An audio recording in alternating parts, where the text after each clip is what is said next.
تو یہاں پر مدینہ منورہ میں آپ صلی اللہ تعالیٰ علیہ وآلہ وسلم کی جو مخالفت کرنے والے تھے، ایک تعداد تو وہ تھی کہ جو اسلام میں داخل ہی نہ ہوئے، ایک طبقہ تو وہ تھا، اور ایک طبقہ وہ تھا کہ جو بظاہر مسلمان ہوئے لیکن انہوں نے اسلام کو دل سے قبول نہ کیا، اپنی زبان سے، اپنے افعال سے تو اسلام والے معاملات کرتے رہے، یعنی نماز کے ٹائم مسجد میں آ جانا، مسجد میں حاضر رہنا، آپ کے خطابات کو سماعت کرنا، آپ کے مجالس میں شرکت کرنا، یہ معاملات تو رہے، لیکن جب وہ اپنی نجی محفلوں میں جاتے، جب وہ اپنے دوستوں اور اپنے اس مجمع خاص کے پاس جاتے تو پھر رسول اللہ صلی اللہ علیہ وآلہ وسلم کی مخالفت کرتے، اور آپ صلی اللہ تعالیٰ علیہ وآلہ وسلم اور دین اسلام کے خلاف کوئی پلان تیار کرنے کی کوشش میں رہتے کہ کس طرح ہم مسلمانوں کو نقصان پہنچا سکیں، کس طرح ہم مسلمانوں کے اندر کوئی ایسا تفرقہ ڈال دیں، کس طرح ہم مسلمانوں کو فتنے کے اندر مبتلا کر دیں، کس طرح ہم مسلمانوں کو کمزور کر دیں، کس طرح ہم مسلمانوں کو پستی کی طرف لے کر جائیں، کس طرح ہم مسلمانوں کی بڑھتی ہوئی شہرت کو ختم کر دیں، تو اس کے تمام تر وہ پلان تیار کیے کرتے اور اس کے حوالے سے گفتگو کرتے۔ نبی کریم صلی اللہ تعالیٰ علیہ وآلہ وسلم ایک مرتبہ جب غزوہ تبوک کے لیے آپ جا رہے تھے تو منافقین کی یہی ایک چال تھی، اور ان منافقین میں وہ شخص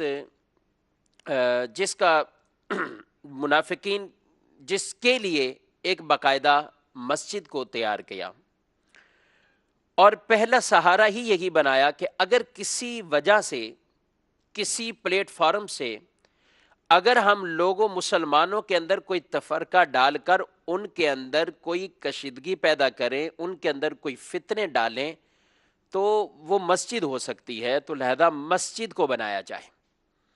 تو یہ رسول اللہ صلی اللہ علیہ وآلہ وسلم کے پاس آئے، اور اس شخص کا نام ابو عامر، جس کو ابو عامر فاسق کہا جاتا تھا، اور یہ شخص اس کے کہنے پر کہ مدینے میں ایک قباء مسجد کے مقابل ایک اور مسجد کو بنایا جائے، اور اس مسجد کا بہانہ اور عذر رسول اللہ صلی اللہ علیہ وآلہ وسلم کی بارگاہ میں یہ پیش کیا کہ ہم چاہتے ہیں ایک مسجد تعمیر کرنا جس میں کمزور لوگ، ضعیف لوگ جو دور دور سے یہاں نماز پڑھنے کے لیے آتے ہیں ان کے لیے آسانی ہو جائے، ان کے لیے ایک سہولت ہو جائے، تو وہ مسجد ہم بنانا چاہتے۔ وہ مسجد بنائی اور آپ صلی اللہ علیہ وآلہ وسلم سے کہا کہ آپ آئیے اور آپ آ کر اس میں ایک نماز ادا فرمائیں، آپ اس میں نماز ادا فرمائیں گے تو یہ ہمارے لیے خیر و برکت والا معاملہ ہو جائے گا۔ حضور صلی اللہ تعالیٰ علیہ وآلہ وسلم نے ارشاد فرمایا کہ اس وقت تو غزوہ تبوک کی تیاری ہے،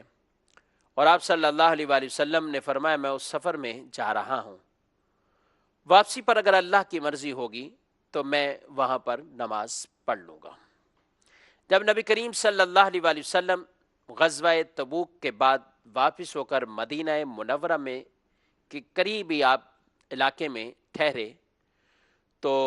منافقین نے پھر آپ سے یہی درخواست کی کہ آپ آئیے اور تشریف لائیں اور آپ یہاں آ کر اس مسجد میں نماز پڑھیے۔ اللہ تعالیٰ نے اس آیت مبارکہ کو نازل فرمایا اور ان کے فاسد ارادوں سے متعلق اپنے پیارے حبیب صلی اللہ تعالیٰ علیہ وآلہ وسلم کو آگاہ فرمایا کہ ان کے ارادے اچھے نہیں ہیں، ان کا مقصد اچھا نہیں ہے، اس مسجد کی بنیاد وہ تقوی پر نہیں ہے، اس مسجد کی آغاز اور افتتاح اور اس مسجد کے بنانے کے مقاصد وہ نیکی نہیں ہے۔ آپ کو جب اس بات سے آگاہ فرمایا گیا تو اللہ تعالیٰ نے قرآن مجید فرقان حمید میں ان آیات مبارکہ کا نزول فرمایا صحابہ کرام علیہم رضوان کو رسول اللہ صلی اللہ علیہ وآلہ وسلم نے حکم ارشاد فرمایا کہ جاؤ اس مسجد کو گرا دو، اس کے سامان کو جلا دو۔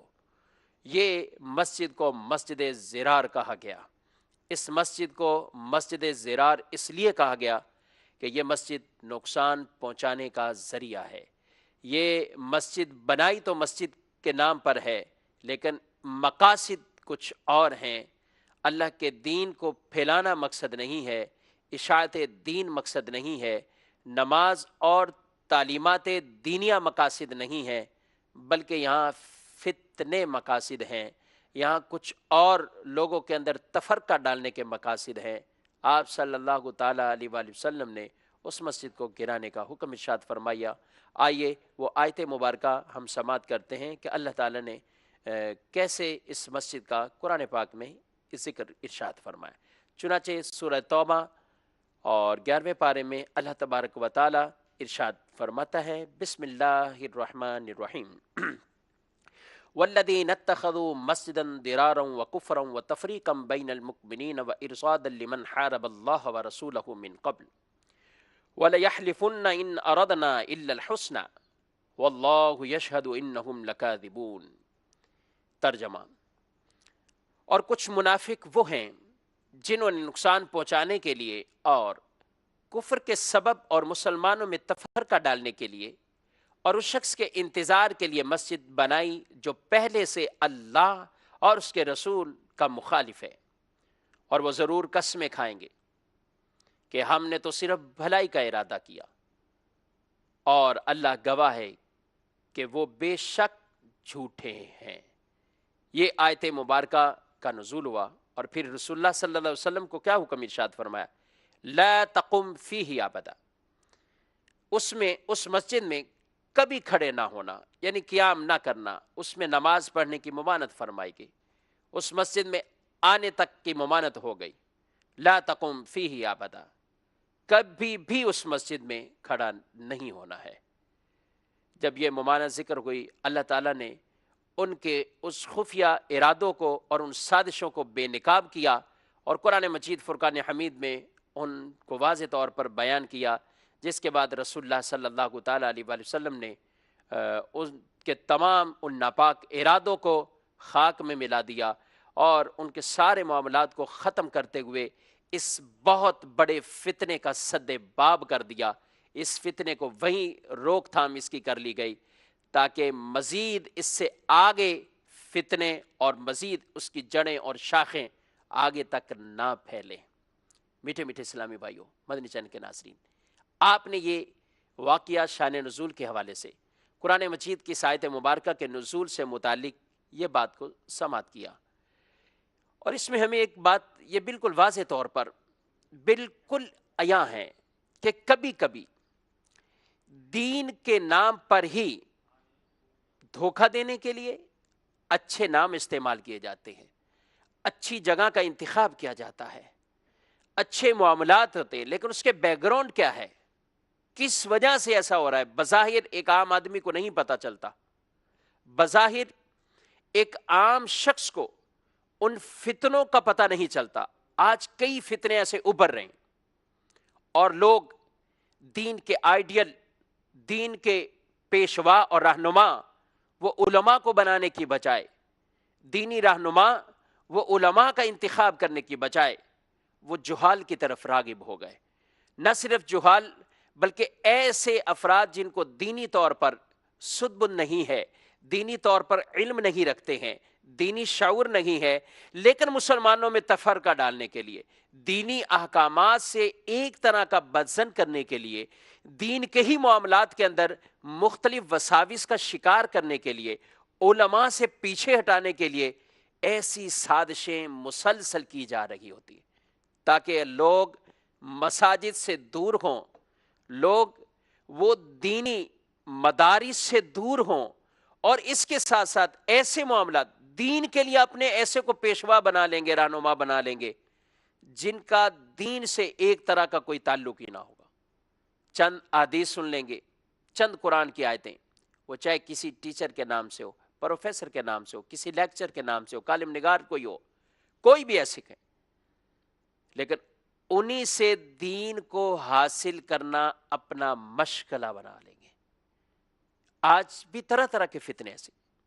اور بظاہر کہنے والا کہتا ہے نہیں وہ تو بہت اچھی بات کرتے ہیں، میں نے تو کوئی برائی نہیں دیکھی، میں نے اس کے پیچھے کوئی معاملہ ہی نہیں دیکھا۔ رسول اللہ صلی اللہ علیہ وسلم نے ارشاد فرمایا، آپ نے فرمایا دین کے حوالے سے یہ دین ہے، انظروا عمن تاخذون دینکم، تم ضرور دیکھو تم اپنا دین کس سے حاصل کر رہے ہو، دین کس سے حاصل کرنا ہے، دین کی بات کہاں سے ہم نے لینی ہے۔ تو بعض اوقات کسی اچھی جگہ کا انتخاب،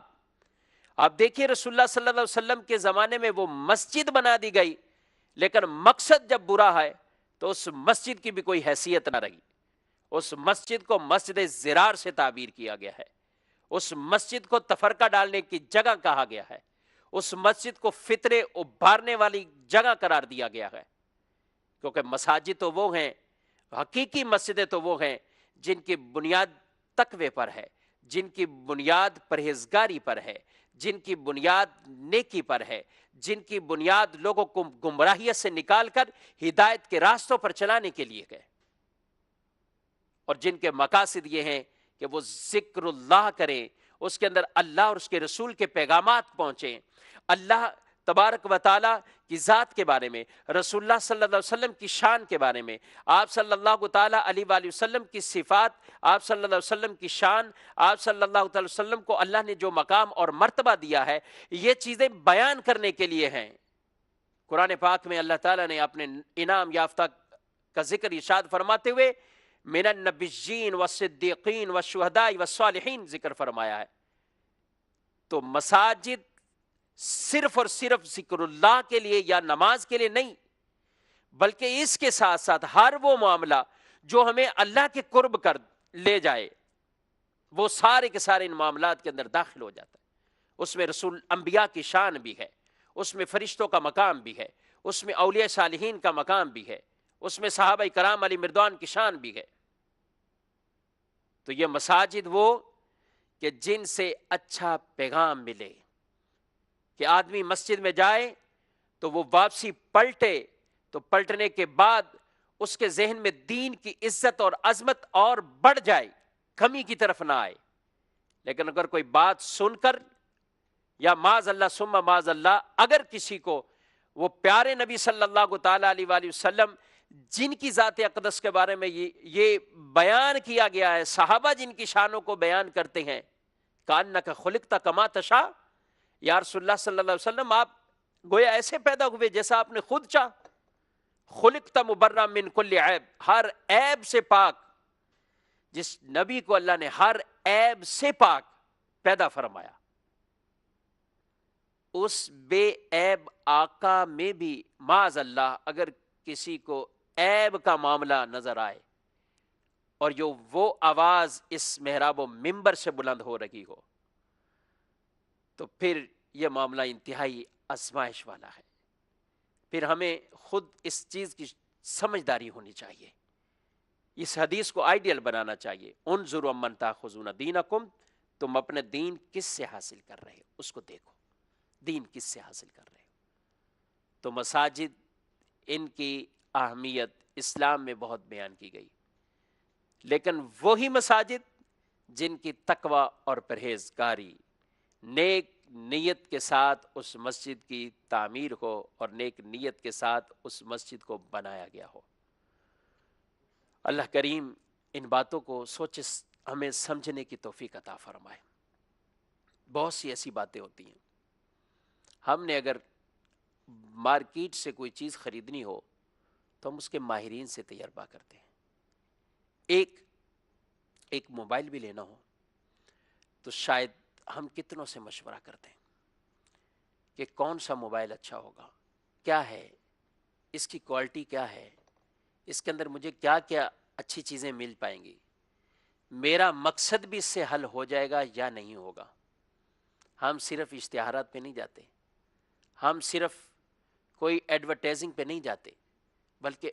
اس کے شعبے سے تعلق رکھنے والے افراد سے مشاورت کرتے ہیں۔ ایک سوٹ بھی خریدنا ہو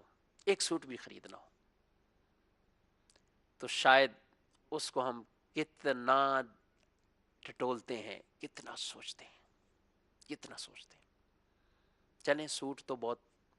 تھوڑا سا مہنگا ہو گیا، تھوڑا اور نیچے آ جائیں۔ اگر ہم مارکیٹ میں فروٹ خریدنے جائیں، سبزی تک خریدیں، تو ایک ایک سبزی کے دانے کو، اس ٹماٹر کو، اس آلو کو، پیاز کو، یا پھلوں میں جائیں تو ایک ایک سیب کو اٹھا کر آگے پیچھے گھما کر چیک کیا جاتا ہے کہ کہیں اس میں کوئی داغ تو نہیں لگا ہوا، کہیں اس میں کوئی خرابی تو نہیں ہے، میں اس پہ اپنا پیسہ انویسٹ کر رہا ہوں، کہیں مجھے نقصان تو نہیں ہو جائے گا۔ لیکن آیا صرف دین کا ہی معاملہ ہے کہ جہاں ہم سب آنکھیں بند کر کے جس سے جو کچھ ملے فبیہا، اسی کے پیچھے؟ اللہ اکبر۔ میرے پیارے اسلام بھائیو، آج فتنے بڑے بڑے اٹھ رہے، کچھ ایسے ہیں بد نصیب جو رسول اللہ صلی اللہ علیہ وسلم کی معاذ اللہ حدیث کا انکار کرنے والے، ایسے فتنے، رسول اللہ کی حدیث کا انکار کرنے والے، کچھ ایسے فتنے کرنے والے کہ جو کہیں کہ صرف ہم قرآن کی بات کریں، آپ حدیث کی بات ہمارے سامنے نہ لے کر آؤ، حدیث کی بات ہم نہیں سننا چاہتے، معاذ اللہ ثم معاذ اللہ۔ ارے رسول اللہ صلی اللہ تعالی علیہ وآلہ وسلم کی حدیث مبارکہ اگر اس پر عمل نہیں ہے تو قرآن پر بھی عمل نہیں ہو پائے گا۔ وَمَن يُطِعِ الرَّسُولَ فَقَدْ أَطَاعَ اللَّهَ، جس نے رسول کی اطاعت کی اس نے اللہ کی اطاعت کی۔ قُلْ إِن كُنتُمْ تُحِبُّونَ اللَّهَ فَاتَّبِعُونِي يُحْبِبْكُمُ اللَّهُ، اگر تم اللہ سے محبت کا دعویٰ کرتے ہو تو پہلے میری اتباع میں آ جاؤ، میری غلامی میں آ جاؤ۔ اس اطاعت، اتباع، فرما برداری میں رسول اللہ صلی اللہ علیہ وسلم کی غلامی کا پٹا یہ اپنے گلے میں ڈالنا ہوگا، پھر جا کر آگے سلسلہ چلے گا۔ تو ایسی دین کے حوالے سے گویا کہ مس گائیڈ کیا جاتا ہے، تو دینی رہنماؤں کو ہمیں چناؤ کرنا چاہیے۔ انتخاب تو کر سکتے، ہم پوچھ تو سکتے ہیں، ہر چیز کو ہم صرف انٹرنیٹ اور گوگل پر ہی نہ رہیں، ہم علماء کے پاس جائیں، ان سے رہنمائی حاصل کریں۔ اگر کوئی ایسی بات ذہن میں، دماغ میں کوئی بیٹھ چکی ہے، اس کو حل کرنے کی کوشش کیا جائے، لیکن دینی معاملات میں بہت احتیاط سے کام ہمیں لینا چاہیے، اور دین سوچ سمجھ کر کے کس سے حاصل کرنا چاہیے اس کی پورے ہمیں سوچنا چاہیے۔ علامہ ابن سیرین آپ کے پاس امام ہیں، کچھ افراد آئے اور انہوں نے کہا، ایک شخص نے آ کے کہا کہ میں آپ کو کچھ قرآن کی آیتیں بتانا چاہتا ہوں۔ آپ نے فرمایا میں تم سے نہیں سننا چاہتا۔ اس نے ضد کی کہ آپ اصرار کیا کہ آپ مجھ سے سنیں، فرمایا نہیں، وہ چلا گیا۔ اس آپ کے شاگرد بیٹھے ہوئے تھے، انہوں نے کہا حضرت قرآن کی تو بات تھی، اب سن لیتے۔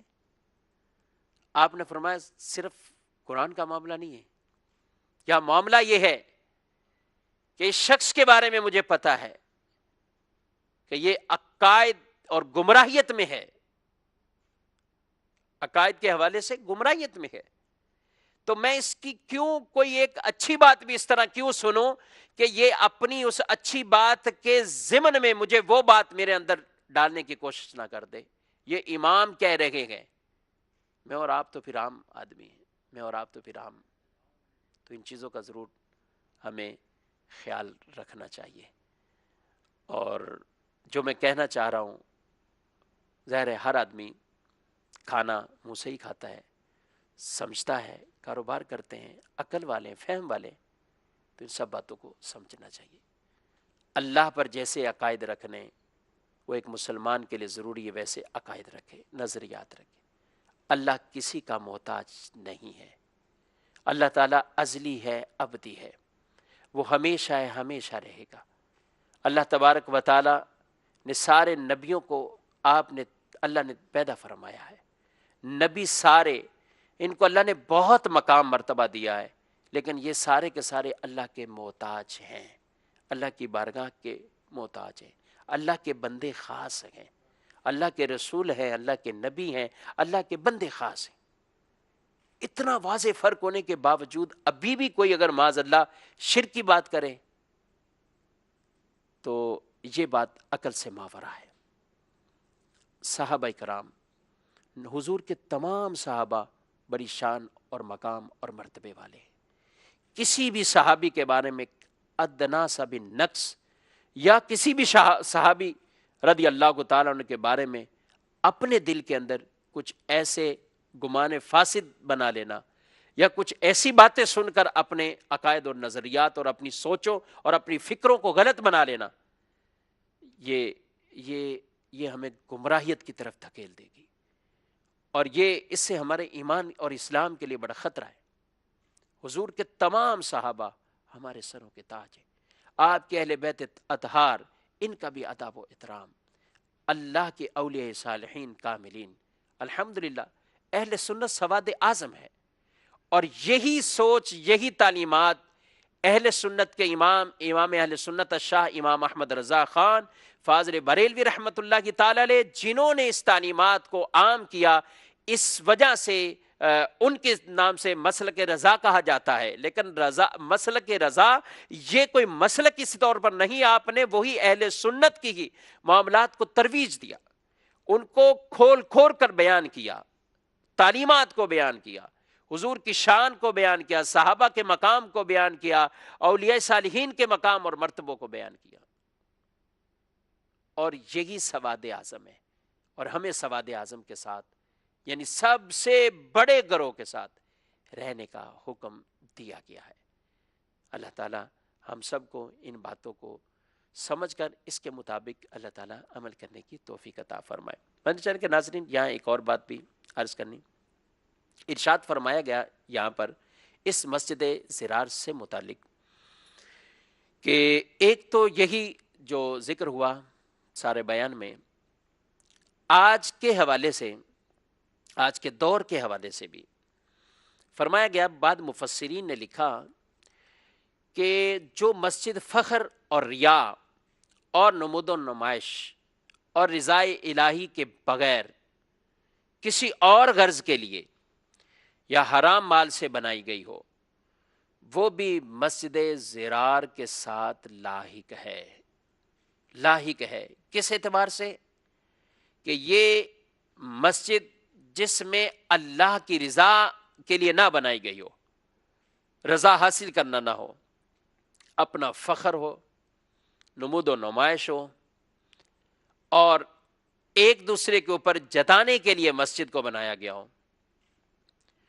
تو اس کی اسلام میں مذمت کو بیان کیا گیا، کیونکہ مسجد اللہ کا گھر ہے، بیت اللہ ہے، مسجد بطور خاص بیت اللہ ہے، اور اس اللہ کے گھر کو اللہ کے لیے ہی بنانا، اس کو خوبصورت بھی اگر بنائے تو مقصد یہ ہے کہ میں رب کی رضا حاصل کرنے کے لیے لوگ اس میں آئیں، عبادت کریں، ان کا دل لگ جائے،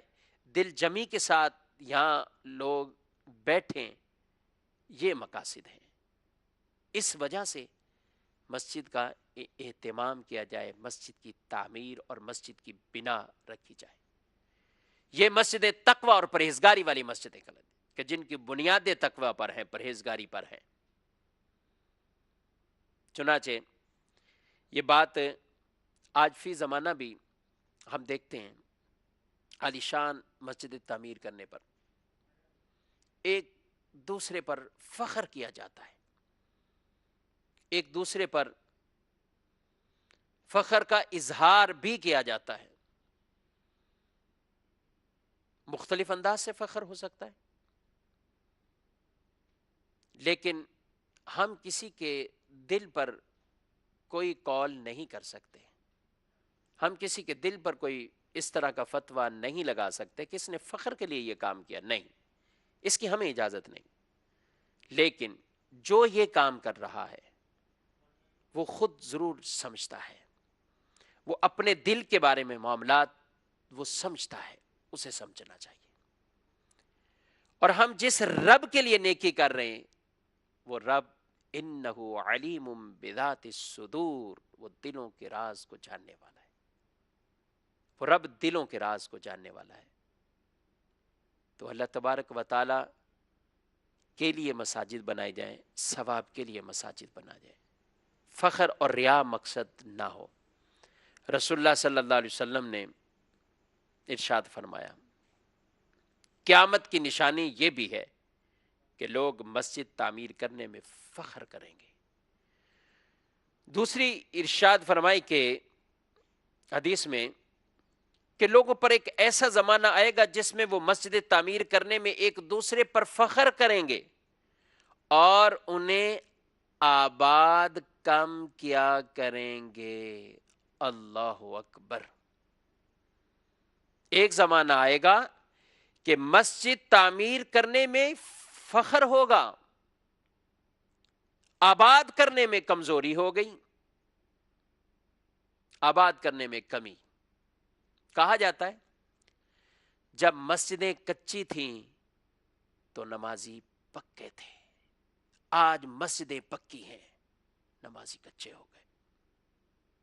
مسجدوں کو آباد کرنے والے نہ رہے۔ مسجد میں پیسہ ہی لگانا سارے مقاصد نہیں ہے، مسجد کی دیواروں کو خوبصورت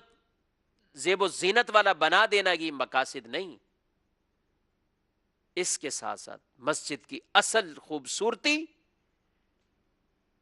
مسلمانوں آپ اور میں سب ہیں، یہ ہے مسجد کی زینت۔ عالی شان مسجد ہو، نمازی ایک صف کے نہ ہو، باوجود اس کے کہ ارد گرد ہزاروں لوگ بستے ہوں، انتہائی شرمندگی والی بات ہے، غور کرنا چاہیے۔ رسول اللہ صلی اللہ علیہ وسلم کے اس پیغام اور حدیث کو سمجھنا چاہیے۔ ارشاد فرمایا کہ لوگوں پر زمانہ آئے گا کہ مسجد تعمیر کرنے میں تو فخر کریں گے، آباد کم کریں گے، اس کو مسجد کو آباد کم کریں گے۔ تو بہرحال جب بھی مساجد کے معاملے میں تو ایک دوسرے پہ فخر نہیں، ہاں اللہ نے دیا ہے، اچھا سا اچھا مال خرچ کریں، اچھے انداز سے بنائیں، حلال طیب روزی سے بنائیں، نیکی کے کام ہے، بہت اعلیٰ کام ہے، کرنے چاہیے۔ لیکن پھر بھی میں عرض کر دوں کہ ہم کسی خوبصورت بہت بڑی عالی شان مسجد کو دیکھ کر مسجد بنانے والوں پر ہم نہیں کہیں گے کہ انہوں نے معاذ اللہ یہ نمود و نمائش کے لیے مسجد کو تعمیر کی۔ اسی طرح ہم کسی مسجد کا خالصتاً نام کسی کے نام پر ہو، کسی کی والدہ کے نام پر یا والد کے نام پر یا اس نے اپنے نام پر بنا کر ایصال ثواب کے لیے، تو پھر بھی ہم اس پہ یہ نہیں کہہ سکتے کہ اس نے اس مقصد کے لیے مسجد کو بنایا۔ ہاں وہ نیت کیا کر سکتے ہیں، وہ نیت یہ کر سکتے ہیں کہ میں اس مسجد کو اپنی والدہ کے نام سے موسوم اس لیے کر رہا ہوں تاکہ لوگ میری والدہ کے لیے دعائیں کریں، میری والدہ کو دعا مل جائے۔ اچھی نیت ہے، محمود نیت ہے، بہتر نیت ہے، بالکل رکھا جا سکتا ہے، والدہ کے نام سے بھی رکھ سکتے ہیں، والد کے نام سے بھی رکھ سکتے ہیں۔ لیکن اگر نیت یہ ہو کہ اس سے پتہ چلے کہ یہ بہت بڑا عالی شان کام ماں بدولت نے کیا ہے، تو پھر اس نیت کے اندر کچھ کھوٹ داخل ہو گئی ہے۔ لیکن یہ اس بنانے والے کی، رکھنے والے کی ذمہ داری کہ وہ خود اپنے اندر اس چیز کو دیکھے کہ یہ واقعی اس کی نیت کیا ہے۔ تو بہرحال اچھی نیتوں کے ساتھ مساجد کو تعمیر کرنا، بنانا، یہ مسلمانوں کا ہی کام ہے، ظاہر ہے مسلمانوں کو ہی یہ سپرد کیا گیا ہے، مساجد بنانا مسلمانوں کا کام۔ انما یعمر مساجد اللہ من آمن باللہ والیوم الآخر، کہ مساجد آباد کرنا، اس آبادی میں مساجد کی تعمیر، مساجد کے سب معاملات وہ داخل ہیں۔ یہ کون کریں گے؟ جو اللہ اور آخرت پر ایمان لیں گے، انہی کی یہ ذمہ داری ہے۔ مساجد بھی بنائیں، زیادہ سے زیادہ مساجد بنائیں، اور اس دین کے ترویج اور اشاعت میں اللہ نے آپ کو دیا ہے تو آپ اپنی کوششوں سے مال خرچ کریں، اور اپنے لیے صدقہ جاریہ وہ اکٹھے کریں۔ الحمدللہ دعوت اسلامی کا ایک شعبہ مسجد خدام المساجد کے نام سے، کہ جو روزانہ کے بیس پر کام کر رہے ہیں، کہیں دنیا بھر میں مساجد بنانے کا یہ کام ہے، مدنی کام ہے، بڑے شہروں یا چھوٹے شہروں، بالخصوص جہاں جہاں مسلمانوں کو زیادہ ضرورت اور ایسی جگہیں کہ جہاں نماز کے لیے بالخصوص پریشانیاں ہیں، وہاں مسجد کے لیے بہت مہنگی مہنگی جگہ خرید کر بھی مساجد بنائی گئی، بعض ملکوں میں مساجد بنائی گئی۔ آپ کو بھی اللہ نے دیا ہے تو ضرور، چاہے پاکستان سے آپ میری اس بات کو آواز کو سن رہے ہیں یا بیرون ملک سن رہے ہیں، آپ اپنے ملک میں بھی بنانا چاہتے ہیں، آپ دعوت اسلامی کی اس مجلس خدام المساجد سے رابطہ کیجیے۔ آپ کو اپنے ملک میں اندر ہو سکتا ہے آپ کے اور معاون یہ آپ کو اسباب بنا دے، لیکن آپ کی کوششوں سے ایک مسجد اگر وہاں تعمیر ہو جائے تو انشاءاللہ یہ ہمارے لیے صدقہ جاریہ ہے، یہ ہمارے لیے یہ بہت بڑا صدقہ جاریہ ہے، جہاں دین اسلام نبی پاک علیہ السلام کی سنتوں کی خدمت ہوتی رہے، حضور اسلام کی محبت کے جام پلائے جائیں، صحابہ اکرام علیہ مردوان کی محبت کے جام پلا جائے، آل بیت اطہار کی غلامی سچی پکی سکھائی جائے، اولیاء صالحین کی غلامی یہ بھی تربیت دی جائے، جہاں یہ سارے معاملات ہو اور مل جل کر یہ سارے تذکرے، مقصد کیا ہے؟ ہم اللہ کو راضی کرنے میں کامیاب ہو جائیں، اللہ کے مخلص بندے بن جائیں، دین کی طرف ہم راغب ہو جائیں۔ تو اس خدام المساجد سے ضرور رابطہ کیجئے، اور آپ کے علاقے میں اگر آپ چاہتے کہ میرے پاس اتنا اماؤنٹ تو نہیں ہے کہ میں کوئی بہت بڑی جگہ خرید کر، آپ پھر بھی ہمت کیجئے، آپ ان سے مشورہ کیجئے، آپ کو بعض ایسے غریب علاقے بھی بتا دیں گے کہ آپ اپنی اس گنجائش میں رہتے ہوئے ہو سکتا ہے ایک مسجد آپ بنا لیں، ہو سکتا ہے آپ مسجد بنا پائیں، چند لاکھوں میں بھی مسجد بن سکتی ہے اور کروڑوں میں بھی بن سکتی ہے۔ تو آپ کی جو گنجائش، آپ اس کے حوالے سے آپ اس شعبہ سے رابطہ کیجئے۔ الحمدللہ دعوت اسلامی کا یہ فیضان ہے کہ پچھلے غالباً اسی سال کی جو سامنے اس کارکردگی کو دیکھا گیا تو ایک سال میں کم و بیش 500 مساجد کا، نئی مساجد جہاں جگہ خریدی گئیں یا تعمیر کی گئی، 500 مساجد اس شعبے کے حوالے سے، یہ الحمدللہ دعوت اسلامی کا فیضان ہے، 500 نئی مساجد کا آغاز کرنا۔ اللہ کریم رب العزت جل وعلا ہم سب کو